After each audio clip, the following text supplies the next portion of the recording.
קהל נכבד, כבוד נשיא המדינה, מר יצחק הרצוג.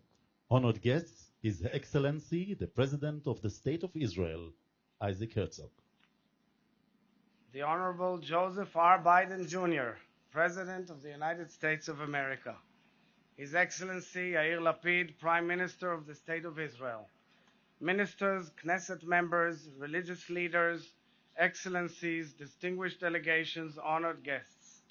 Mr. President, you are the 15th consecutive American president with whom my family has had the privilege of engaging for over 80 years. FDR was the first one. I am so delighted to host you here in the heart of Jerusalem. As I said yesterday, Mr. President, this is a visit amongst family and old friends. You have been a faithful, lifelong friend of the State of Israel and the Jewish people. Your tireless advocacy of the enduring U.S.-Israel partnership in word and in deed has truly withstood the test of time. Your journey of peace here in the Middle East comes at the pivotal hour of a challenged world order. The aftershocks of the pandemic are colliding with a tragedy unfolding in Ukraine, while extremism displaces dialogue as our planet runs out of time. I believe that a strong and vibrant U.S.-Israel partnership has seldom been more critical to our countries, to the Middle East, and to global stability and sustainability, peace and prosperity, democracy and decency. Since its establishment, the State of Israel has been a vibrant democracy, sometimes too much, Mr. President, as you know all too well. We are a diversified society, encompassing Jews and Muslims, Christians, Druze and Circassians, of all denominations and beliefs. Some of their distinguished representatives are here with us today. We also are so proud that ambassadors from all Arab countries that have signed peace accords with Israel are present here today. Mr. President,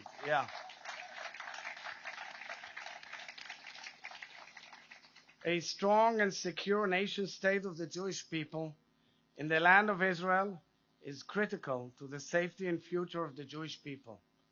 And now we have the opportunity, thanks in large part to the support of your administration and the Abraham Accords, to envision one step further. Together, we can create not only a new Middle East, but a renewable Middle East, a regional ecosystem of sustainable peace. Under your leadership, we can continue transforming our region from a source of global tension to a source of global stability, progress, and integration. The Middle East can grow into a meeting point for climate innovation and combine medical research, clean energy, food security, and peaceful exchange among faiths and peoples. This is the blessing you will bring in the coming days to your meeting in Jeddah. Just as we are united in promoting peace and cooperation in the Middle East, we're also united in our opposition to Iran's terror and that of its proxies, and its drive for nuclear weapons capability, which is the greatest threat to this region and perhaps the world at large.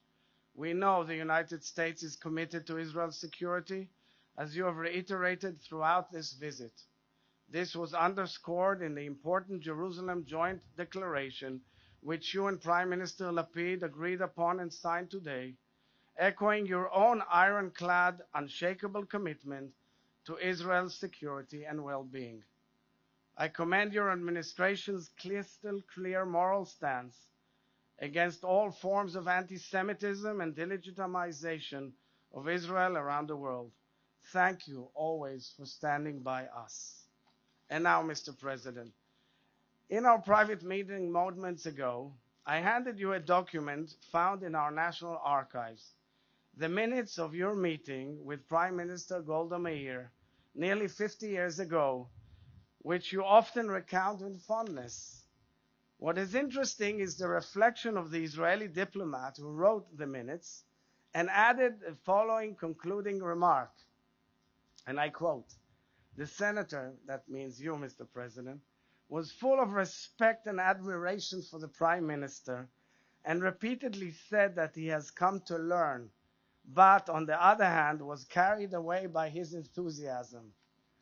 President Biden, your great enthusiasm remains with us until today, and we feel it here.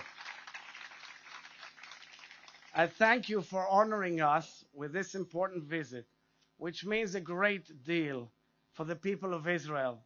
And in a few moments, I will honor you in gratitude and appreciation on their behalf. We wish you great success in your regional visit and your historic trip tomorrow from Israel to Saudi Arabia. May it bring a message of peace and hope for all peoples of the region. And finally, Mr. President, you say, God bless America. We say, as was quoted today by the Prime Minister as well in our prayers, Hashem oz le'amo iten, Hashem yevarech et amo b'shalom, meaning the Lord will give strength unto his people, the Lord will bless his people with peace. And I say to you, my dear friend, the Lord will give strength unto our peoples. The Lord will bless our peoples with peace.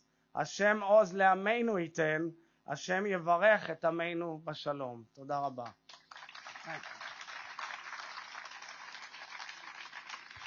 Well, President Herzog, it's wonderful to be with you again and honored to be with so many familiar faces out in this garden.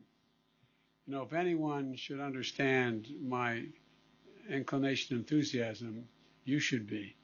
With a grandfather who thought Sinn Féin was the future of Ireland, you should understand that. You all think I'm kidding. I'm not. Great day for the Irish. I've known many of you for a long time, and all of you, and you know that my love for Israel is deep-rooted.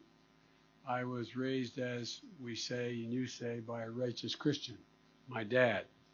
And I've had the honor, it's hard to say these words, for over 50 years. I can't be that long, but for over 50 years in the federal government helping build the relationship. 50 years ago, we'd never had this audience before. We would not have this audience out here. We had so many people representing so many different nations and faiths as well, and it's important. Seeing Israel thrive, seeing the wildest dreams of Israel's founding fathers and mothers grow into reality that Israel children enjoy today, to me is close to miraculous. You're always we use in the Catholic Church a hymn that's based on one of the Psalms, and it says, "May He raise you up on eagle's wings and bear you on the breath of dawn. Until we meet again, may God hold you in the palm of His hand." Well, every time I've come over these years, thank God, God seems to be holding us in the palm of His hand because we get stronger, not weaker. And to me, it's pretty miraculous. The Torah tells the story of the prophet who described the ancient Israelis as the people that dwell alone. Mm-hmm. And the Torah portion that will be read in services across the United States this week. I know, President Herzog, that your uncle also wrote a book with that title. Mm-hmm. But as I look out on this proud, strong Israelis in the audience, at the nation that made the desert bloom and built the Iron Dome, I see people who are growing more secure, more integrated, more confident, and more have greater relationships with their neighbors. A nation that has forged peace before and can do it again. And a nation that will never dwell alone.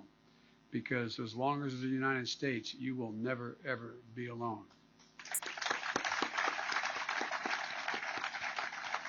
And as you know, there's still so much more work to be done. That's why America's commitment to Israel's security remains ironclad. Today and in the future, that commitment is not about me or any other American president. It springs from the deep affinity and enduring connection between our peoples. And it is our responsibility as leaders to nurture that bond, to ensure that it grows stronger, deeper, and broader as we navigate the challenges ahead, and they will continue to be profound and they will change. And as a leader, I can say without hesitation that being known as a friend of Israel and receiving this award today is among the greatest honors of my career. And I mean that from the bottom of my heart. In fact, and thank you, Mr. President, since I know that you and I share a connection, as I said to Ireland, I hope you forgive me for ending by quoting an Irish poet, Seamus Heaney. He wrote in the Cure of Troy, he said, "History says don't hope on this side of the grave. But then, once in a lifetime, that longed-for tidal wave of justice rises up, and hope and history rhyme." I truly believe that we're at one of those moments, if we get lucky and work hard, where we can make hope and history rhyme. Israel and the United States are both places built on hope, grit, and determination. And I believe together we will stay always true to our founding values, and that we can help make hope and history rhyme once more. But this time in one of the most dysfunctional in the past regions of the world, where you again will be fully integrated and be one of the leaders. So, Mr. President, it's an incredible honor. And as some of you heard me say, if my mother were here, she said, "Joey, hush up and let the man get on with his job." So thank you, thank you, thank you. Thank you, Mr. President. So, הנשיא הרצוג יעניק את עיטור הנשיא לנשיא ביידן. President of the State of Israel, Isaac Herzog, will bestow the Presidential Medal of Honor upon the President of the United States of America, Joe Biden. The Honorable President Joseph R. Biden Jr., in recognition of the strong support for Israel you have consistently demonstrated and the depth of the friendship our nations share, I wish to present you with the highest honor bestowed by an Israeli president, the Presidential Medal of Honor. This tradition was instituted by the late president and your good friend, Shimon Peres. The accompanying certificate reads, and I begin with quoting the Bible, "Imo chokhmah ugvura, lo etza utvuna." With him are wisdom and strength, he has counsel and understanding. The Presidential Medal of Honor is hereby awarded to the Honorable President Joseph R. Biden Jr.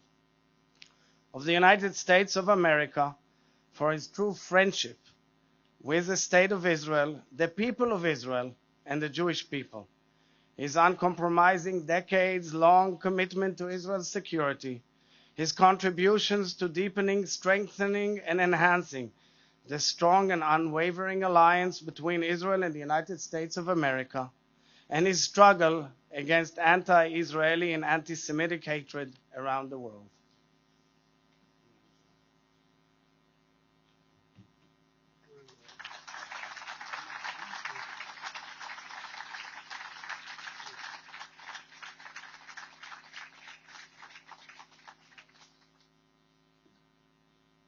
A great honor. Thank you very, very much. תודה.